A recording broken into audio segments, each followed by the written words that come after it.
how are we going to weave that healthy mind platter, all those aspects into how we get stuff done as a collective? Today, we are shifting with Ira Bailey, joining me from New Zealand. Ira is a cloud architect and founder at Co-shop, which is a community-led food system empowering communities to create sustainable, resilient, affordable food systems, about which Ira is going to enlighten us in a little bit. Welcome. Thank you. Ira and I met while we were working for an Australian IT consulting firm in Melbourne, and we were on a state government client account where our firm was providing really long-term managed services, right? Do I have that right? Yeah, that's right. And we could have got sucked into supporting that government entity for a very long time, but I think we both escaped. You were incident management. Is that what you did there?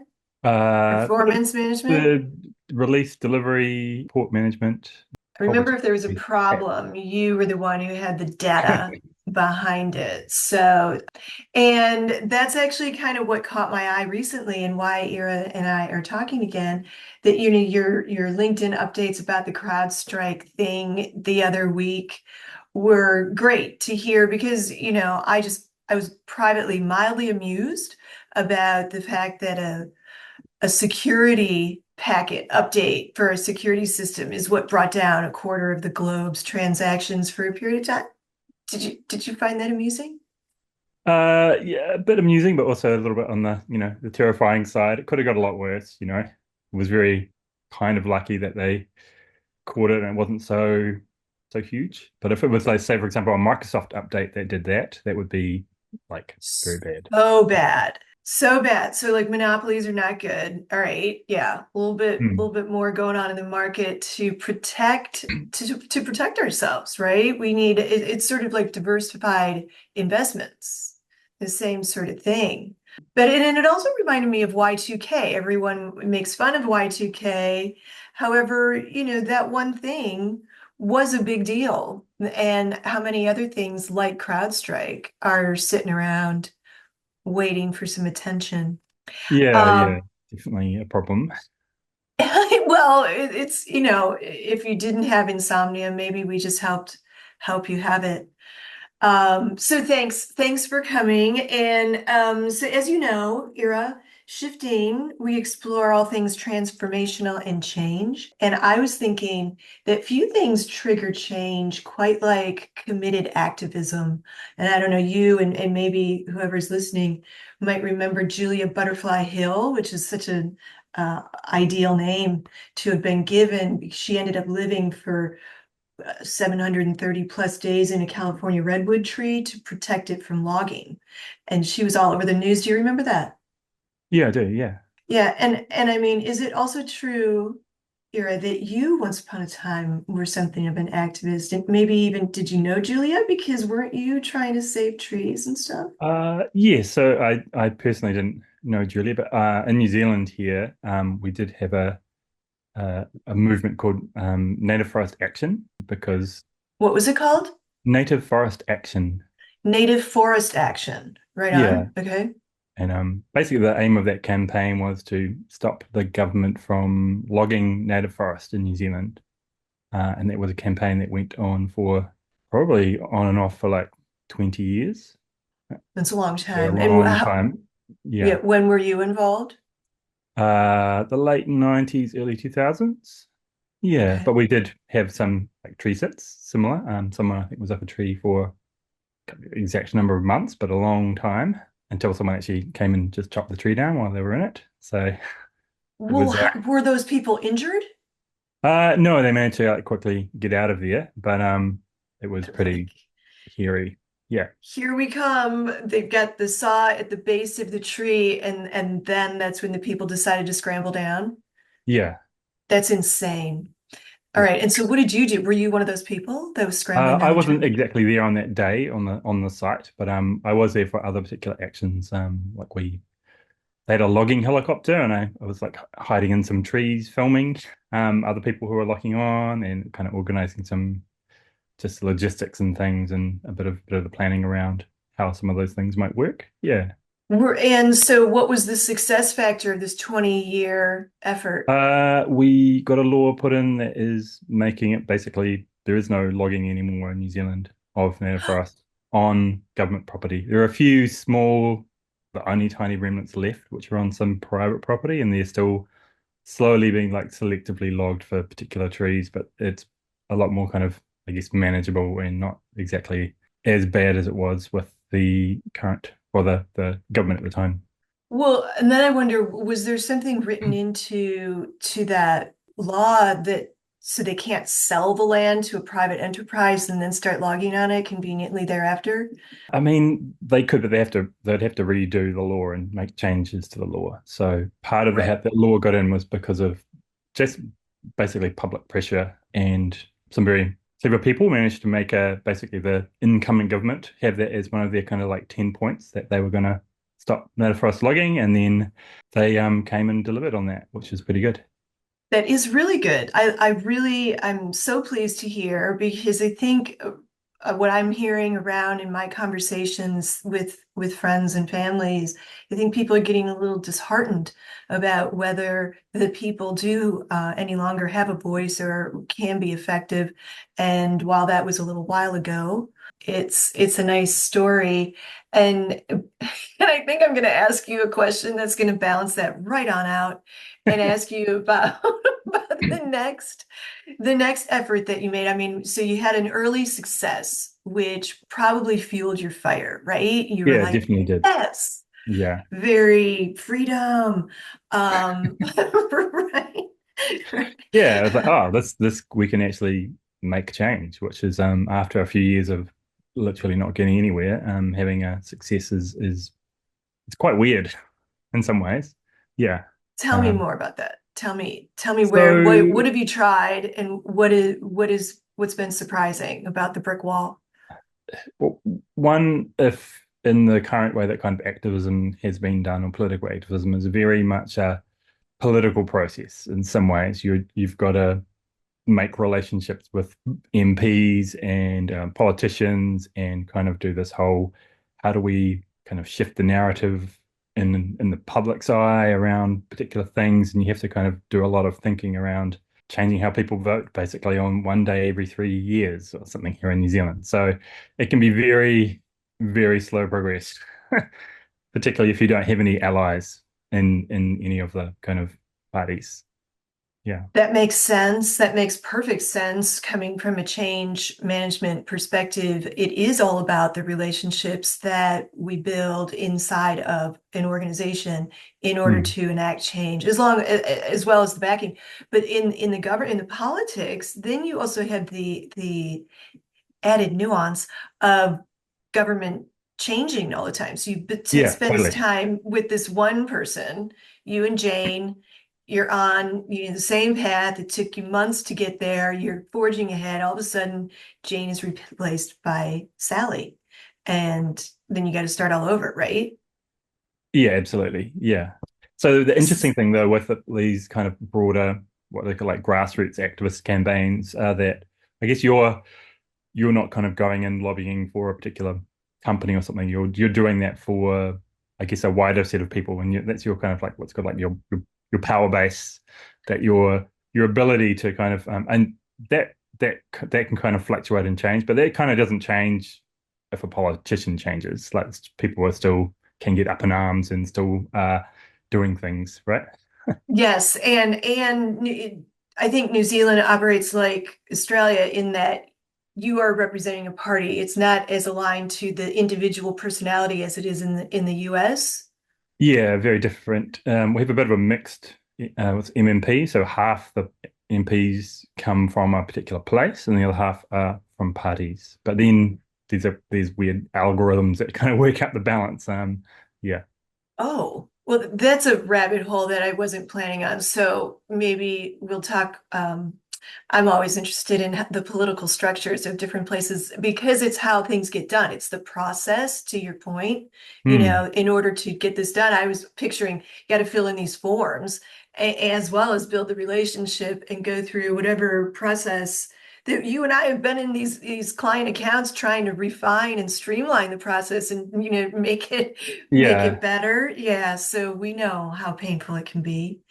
That's funny. So even though you've done some stuff and felt a little bit like Sisyphus in your efforts after the early on success, it hasn't dimmed your flame for community activism. I think gathering, you like to work in numbers is what I'm gathering. I mean, that's what this sort of aligns to co-shop, right?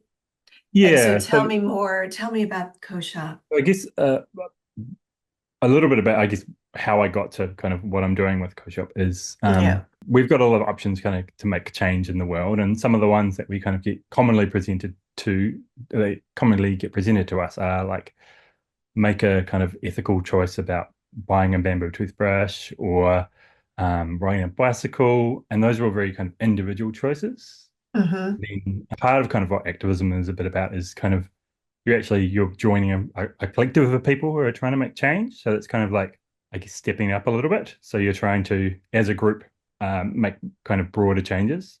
And there's Yeah. a lot of different ways of that. It might just be you want to have a new playground in your suburb or something like that. It doesn't have to be a big, we're going to change the world thing, but it's Sort about, of like a yeah, petition type. yeah.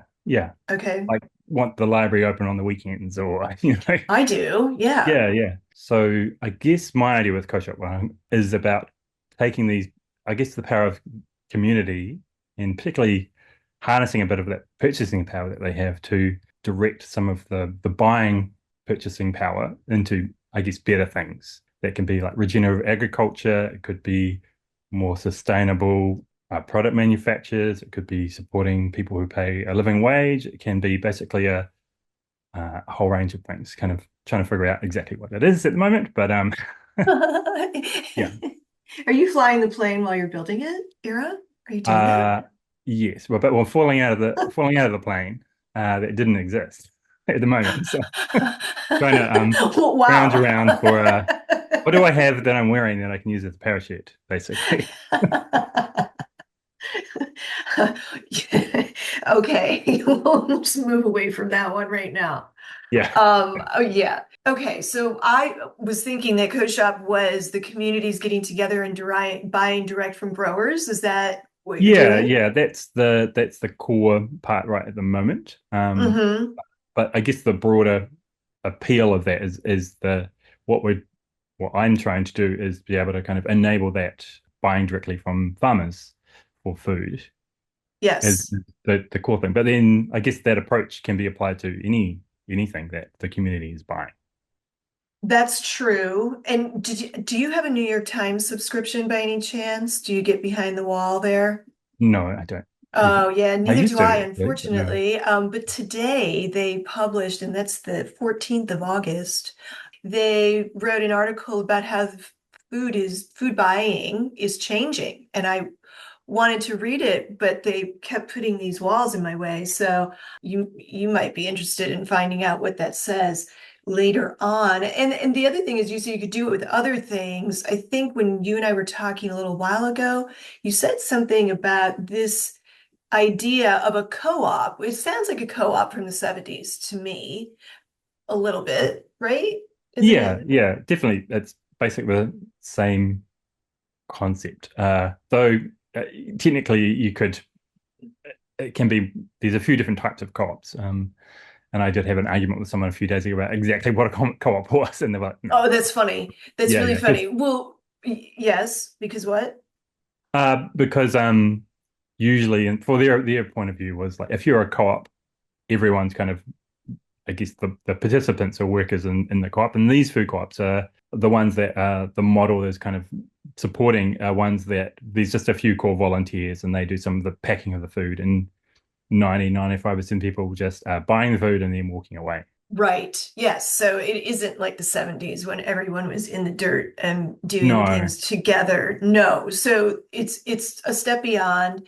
And you'd mentioned something that this was sort of something that surged up during COVID in China. Do I have that right? Uh, yes, and well, that's kind of I think when I was talking to you about it. And then actually, I'm kind of some of the roots of actually the as a bit of context. So I'm working with a broader group in Wellington here in New Zealand with 11 different co-ops, and they have around 2,000 users a week that buy food through Wow. that. It's run by churches, it's run by community groups, it's run by charities. It's all basically volunteer labor to get basically healthy, very, very affordable, half price, basically food to into the communities that need that food. So it's And that targeted to certain communities. This is not a co-shop is not open to everybody. so that is open to everyone. So Yeah. my approach to building this product has not been I'm going to go off and build something and take it out to people and see if they like it, which is the standard kind of product development thing. Yes. I've gone to the communities that I can see are doing kind of what I think is working well, but they don't do online payments. They don't have a website. They just do cash and manual bank transfers, and they're already doing like over $1 million worth of sales just In in one cash. in cash and bank transfers. Yeah, so it's crazy. Oh, So it's remarkable for sure. yeah, so there's a huge demand, and everyone's doing like horrible admin where they have to look through the bank transfers and figure out the reference number and then look on a spreadsheet to match it up. And I'm like, I'm pretty sure there's some technology that can solve that problem. Yeah. So I think you might be onto something. yeah, and I've had a look around and there really isn't anything out there. So I've thought, why not build it? But build it with them versus build it off to the side and not then find out like after I've built it that they it's nothing that they want to use, right? I love this story that you were talking about because that's human-centered design, right? And Yeah. it's exactly what spurred me to start having conversations and recording them with my friends. Because for me, I think it's important that we visualize the future state of our globe, of our all the beings here. What would be ideal? Just the way we do for projects or the way I do for projects, because the way I start with the stakeholders is to say, just no holds barred, what's your vision of utopia? And we'll see how close we can get with the time and materials and the budget and the people that we have. So I think it would be really ideal if we could go, right, this is what we want, this is what we would need to support that, and then actually start working toward it. Because our structures right now, we're in flux. We need to change the structures because they're not supporting growth or our personal growth. What do you think? Yeah, yeah, definitely. Yeah. There's a lot of things, I guess, in the world that don't exactly support personal growth. That's kind of something sometimes you just need to fight for yourself a little bit and for everything else, you know? Okay, see, now that's exactly what I'm getting at because I feel that's self-defeating for organizations, money-making organizations for the bottom line. If we are not enabling all the people to the point where they do deliver their best, what are we leaving on the table? And, and so for that healthy mind platter that I was writing about in the Are You in the Window? Hmm. If we're trying as a collective to incorporate those aspects into society, so it's not having to fight for it for yourself, feel like you're robbing it from the company or from your family or what have you. If it's the way we all agree, yeah, that's a good idea, we might be getting better results. And Yeah, yeah. And I think there is definitely a kind of inherent tension between what a company wants and what a kind of individual person in that company wants. There's a great talk, Canadian human rights kind of labor lawyer. It was really interesting. Probably a decade ago, but he was saying just like if you think what companies do to like natural resources is bad, wait till you see what they do to human resources, like yes, like well, and that's extraction what and yeah. well, that's what I'm saying. I feel that the organizations might consider turning themselves and looking at things from a different perspective, forcing people to do things a certain way. And I don't mean following a process for efficiency's sake. I mean, you must be in this space for this period of time when we have all the tools to enable reaching the goal in other ways, that's not producing the best from people. They're not in their best space. So how Yeah, are you getting totally. the best? Well, I mean, making that kind of analogy to like the environment, right? And I feel like currently create these systems which are, unhealthy for like animals and plants to live in, and we are kind of creating human organizations that are unhelpful and unhealthy to people that are in them. And having that kind of systems mindset and going, well, actually, this is the input environment that we're working in, and these are the outcomes. It's just doing its thing. Like it's not like it's or is bad or good or whatever. It's just like the system is doing what it's designed to do. But is that what we want? Do you see where I'm going? Yeah, yeah. So that's what I mean. Is that there needs to be I guess, even there's a lot of talk around like we're all a family, kind of HR talk around supporting each other. But then if the facts are different, then you kind of just go, well, that's actually just all talk. So how do you create a system where people's other like not just paycheck needs are met? And exactly is this how we're doing things at the moment, right or not? And so you take what are the inputs to like living a life in this world? Is it like going to work and you have a 3 hour commute or whatever? That's still a part of like what makes your life, right? How do you move the bits around of your life to have a better outcome so you have more time with your kids or more time for exercise? And I hear you, and I'm wanting to flip this switch a bit where it's not the person responsible for all of it, where we're looking at it. How are we going to weave that healthy mind platter, all those aspects into how we get stuff done as a collective? Like let's Oh make yeah. it those prayer rooms that they're often labeled prayer rooms or in offices, they're Mm. always empty. I mean, I have never had trouble when I wanted to go in for some quiet time getting in one, right? So the room is there, but I'm not sure the culture supports using it.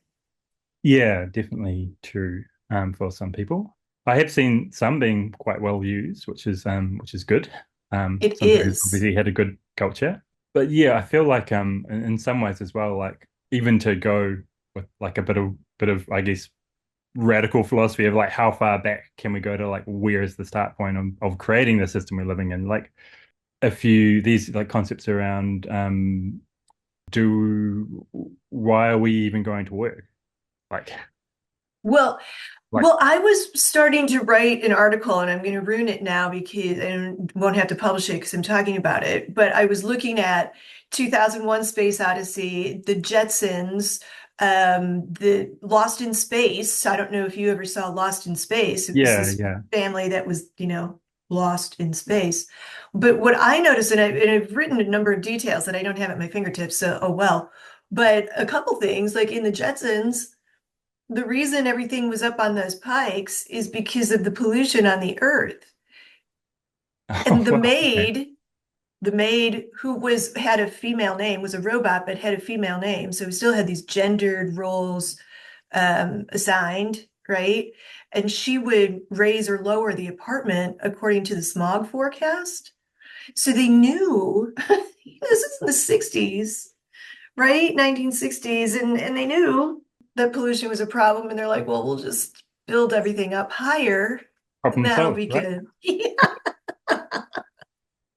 Sounds a little bit like some corporate Winning. culture I've experienced. Well, and he was still going to work and he was still afraid of his boss. And his boss was a tyrant who would jump up and down and yell at him and stuff.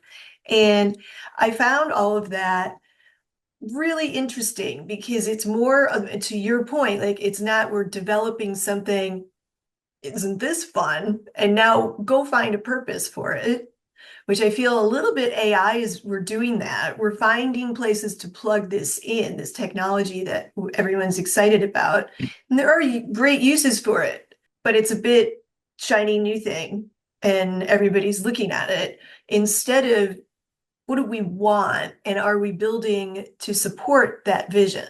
And I don't think so yet. We Yeah, I feel like I mean there's so much space for imagining what a different future could be. It's super exciting for me. I feel like there's always like a million different ways you could, I guess, recreate the world, even in your Mm. own little spot or town or whatever. Even, there's some amazing experiments that people are doing with companies, like, 4-day weeks or, working from home has been a giant experiment that we've all kind of just done in the last, 4 or 5 That years. was very successful, may I Yeah. add, right? And I mean, well, divorce lawyers' business went up because of all the togetherness that the working from home provided.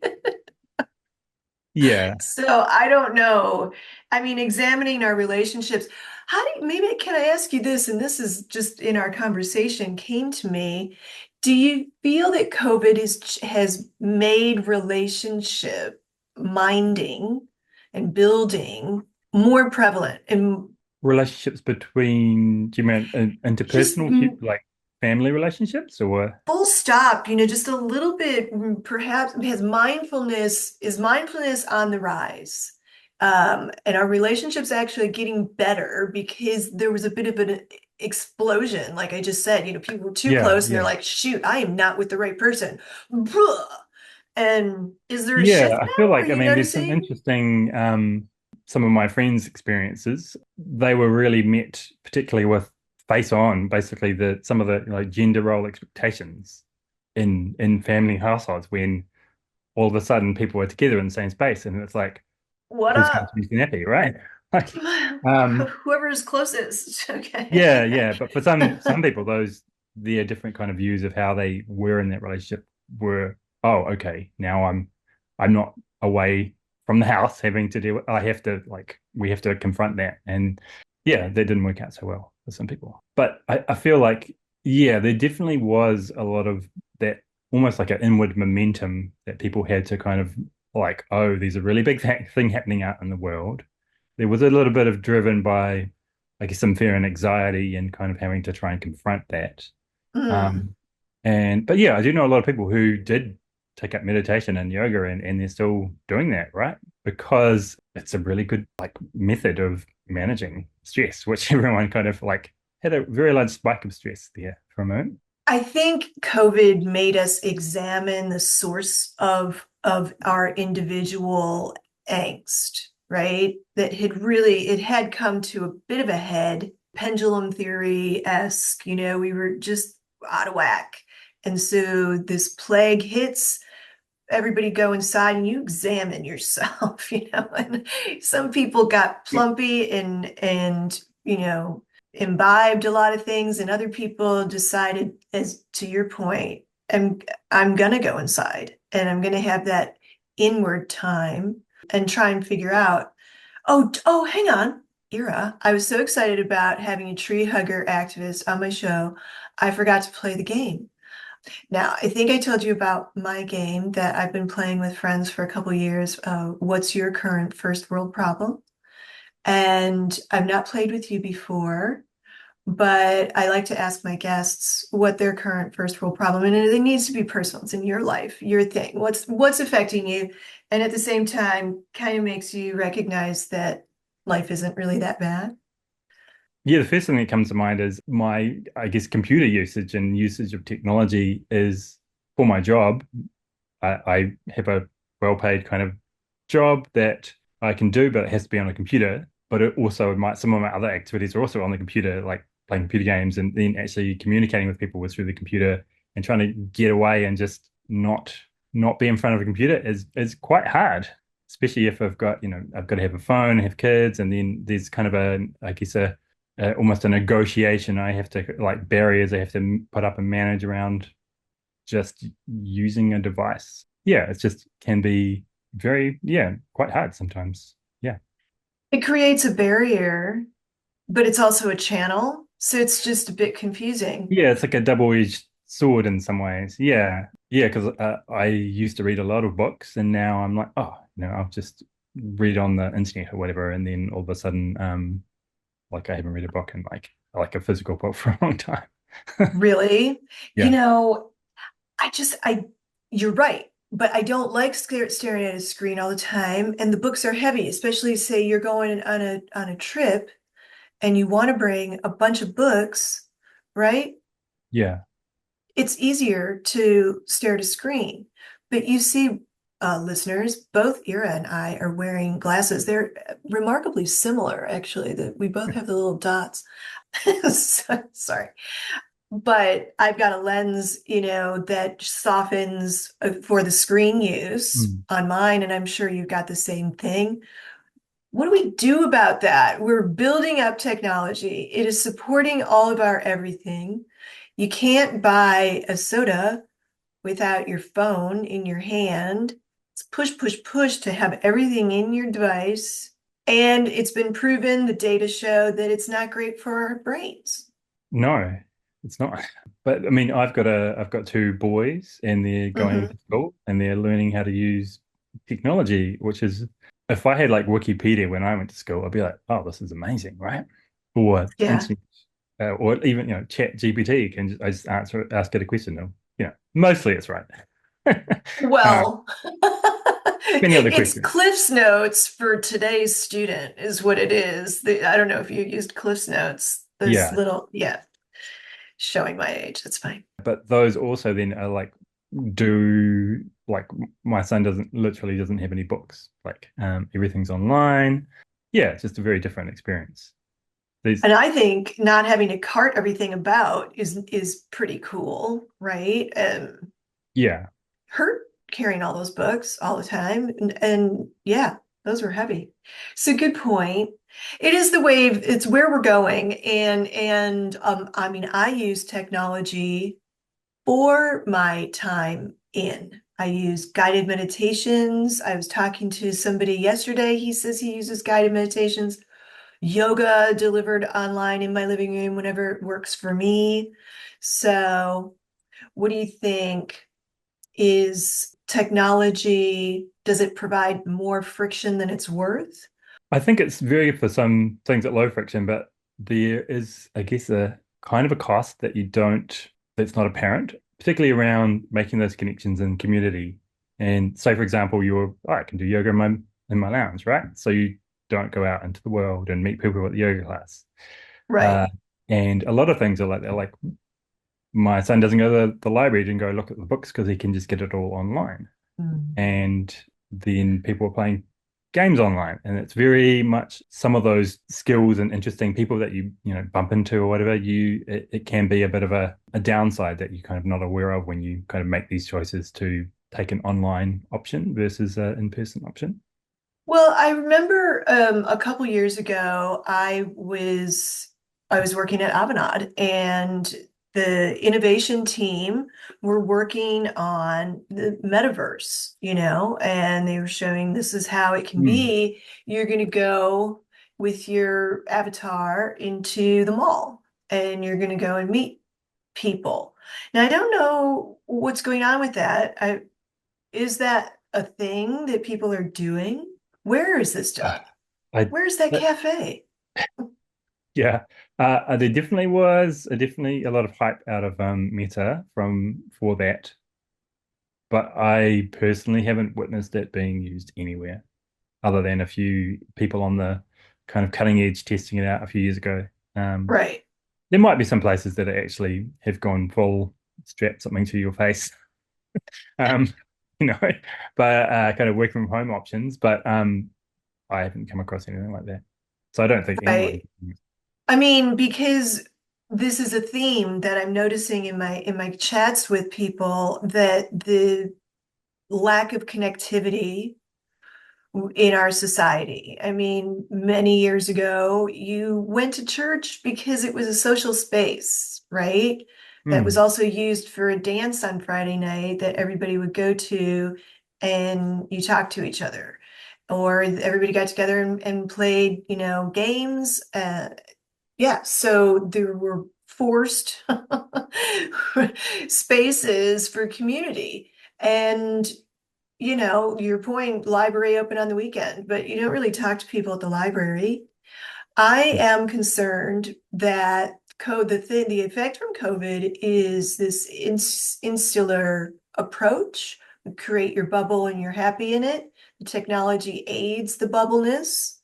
And how might we use technology to break the bubble open? Yeah, and so I mean that just taking me back to another big reason why I'm keen to build what I'm building with Co-shop, which is because all of these communities are actually people are coming together to the church hall, the town hall for a couple of hours once a week to just have a like do some minor physical activity and then just hang out and have a cup of tea and a biscuit. And that's actually why they go there. They don't go there. Well, I'm sure some of them, most there is a part of that is to help out the other people who, to get cheaper vegetables and things. Right. But mostly it's probably 80% of the people who turn up are retired people who just want to hang out with their friends and do some, just meet up and be a part of the community and give something back. And so, I mean, interestingly, part of that, like designing a product for that supports that versus like I could just go, oh, okay, we could do bulk fruit and veggies and we'll just deliver it to your house. Right. And most people are like, oh, that's great. But how do Mm, you keep that community part of it in there? And how do you even strengthen that?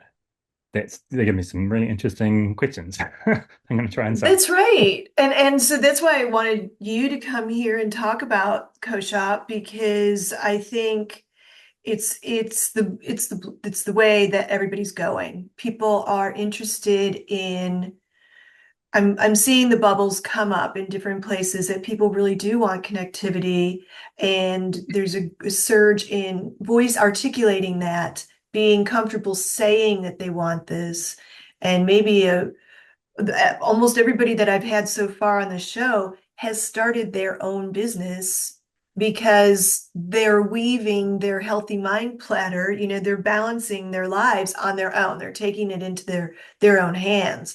And I'm sort of saying, hey, corporations, let's take a look at that, you know? Maybe there's a bit of information that would be useful. Yeah, yeah, there's definitely and I think thinking about being a kind of having an economic a product or a service in the world that isn't just like shipping a unit. There are other things that are around that part of that purpose story that can both motivate your customers and also your staff, and that can add and enrich kind of everyone's life. You don't need to be solely focused, particularly on this, getting the numbers up or whatever. Like, You know that you're preaching to the converted on that because I've been a very heavy advocate for get away from the KPIs, listen to the minor things that would make these people a little bit happier in their jobs. You can look at them and say you're whining and you need to be more grateful for having a job. And of course, gratitude is a fantastic lubricator for all of us getting along better. Absolutely. And at the same time, let's make the conditions conducive to more happiness because happy people get more stuff done. They do. That's just not debatable. yeah. Yeah. Um, I'm trying to remember. A few days ago, I went to a talk recently, and I can't remember the name, but someone was mentioning basically we have at the moment when people create companies, right? The You don't need to create like a why do you have a company? Like, but if you're a charity or a trust, right, or not for profit, you have to have this big mission statement and you have a charter and what you're trying to achieve, and then you get charity status or whatever, and you have to do the Yeah. thing you said you're going to do. But for companies, we don't do that. We don't say what are you doing as a company. But we don't. That Oh, I don't doesn't. know. Actually, I that's sort of the kind of conversations that I often have with companies. I guess I mean when you register a company and you create a Oh, company. you don't need to do that. It's No, you not don't part of need the to do that. form.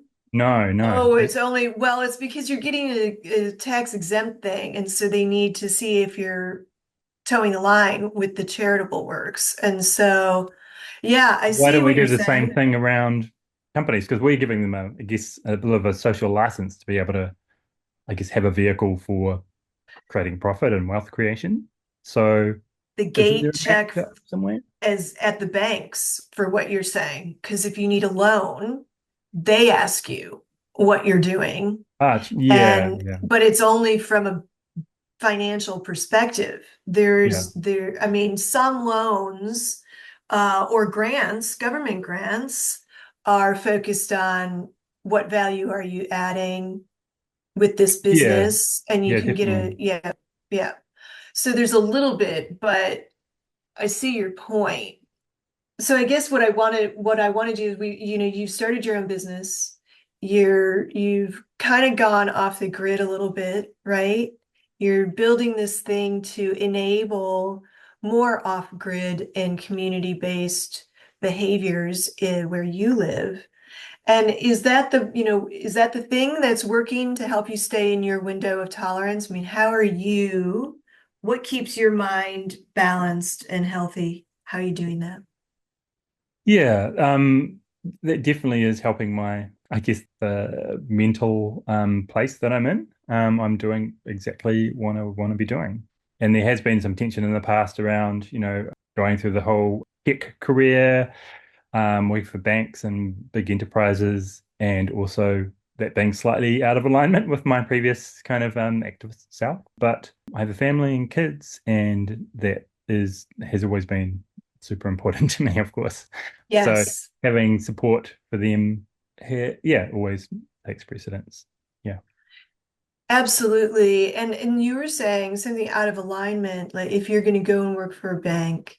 And so when you have found yourself in that position, say the client is, one of these huge entities that we've both found ourselves in, do you feel it in your body? Do you feel this lack of alignment? Uh, Sometimes, yeah. Or like what there's a moments where you go like actually, especially when I talk to some of my family who are rather pointed about exactly where I'm working. So I have been involved. I did a bit of work end of last year for a company that was involved in like mining in Australia. Um, Right. I had previously been involved in like anti-mining campaigns in New Zealand. So there's definitely Conflict. some compromise there that went on. How did Yeah. you manage that? This is a real area of interest for me personally, and I'm sure other Um, people as well.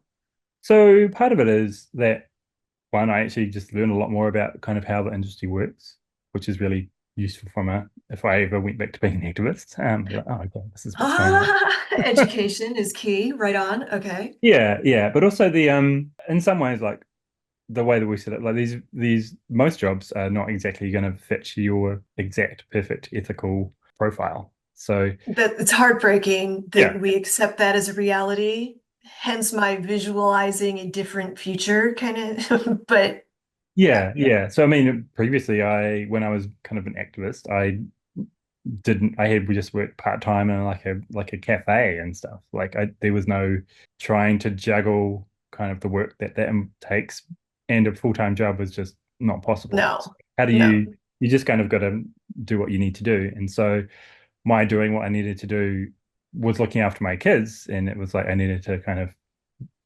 a big part of the job is that protect for me was actually I find it really interesting, and it got really interesting. Basically, you have to bring along your kind of mental toolkit to a different problem almost every day that's really weird and sometimes involves like cryptography or weird global routing problems. So it's always just weird, interesting things. Yeah.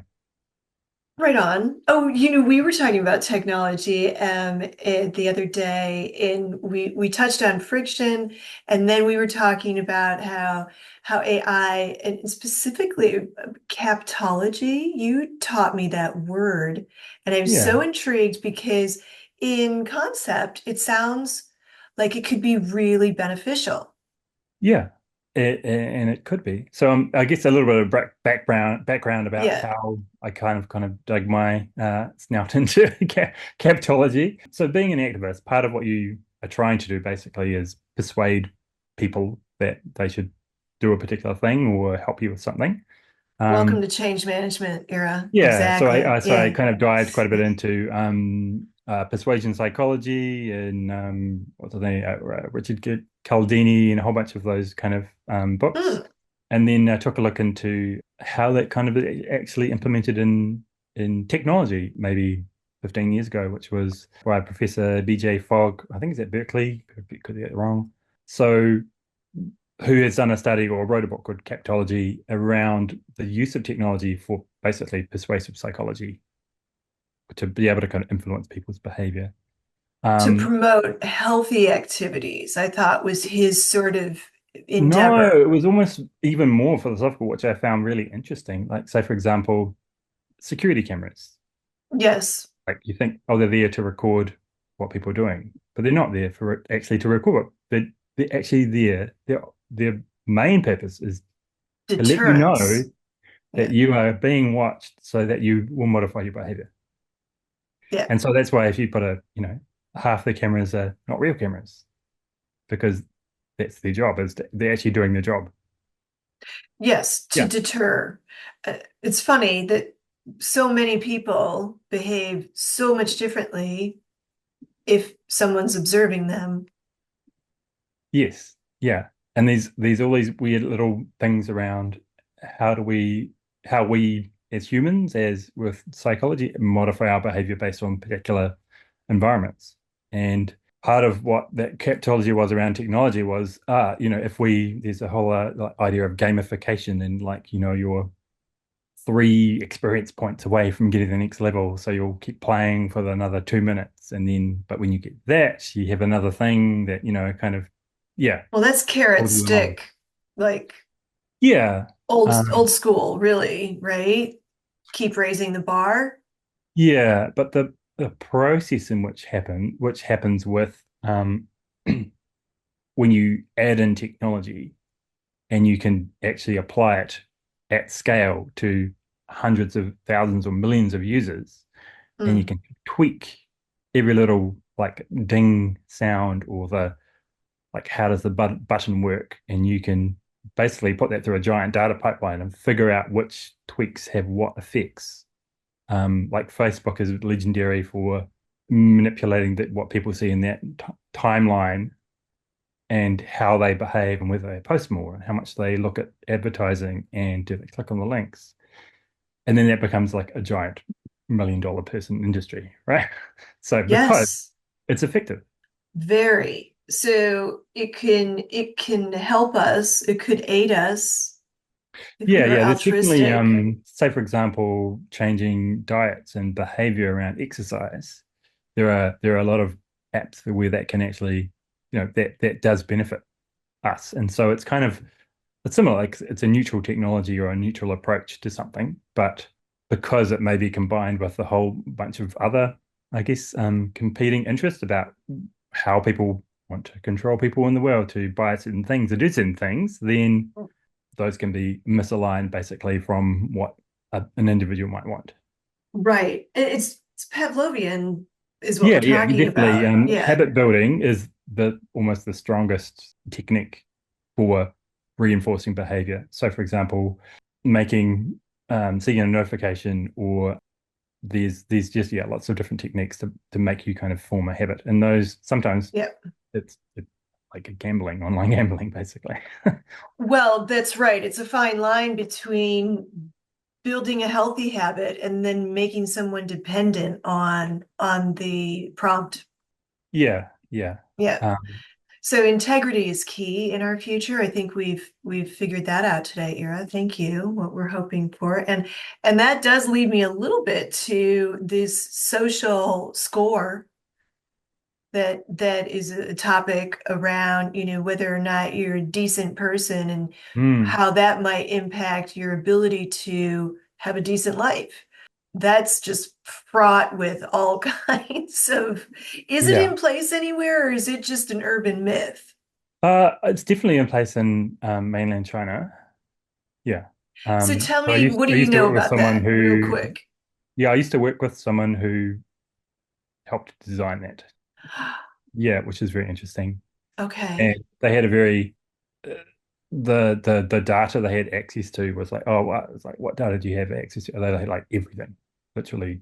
like all of the data you could possibly imagine, and it's running like a gigantic, one Give of the me world's largest data three centers. random Like, things that I wouldn't have or picked up. for, sorry, and more specifically, say for example, if you're in China and you bought something from like Alibaba or some online platform, like all of that data would have gone into this big system.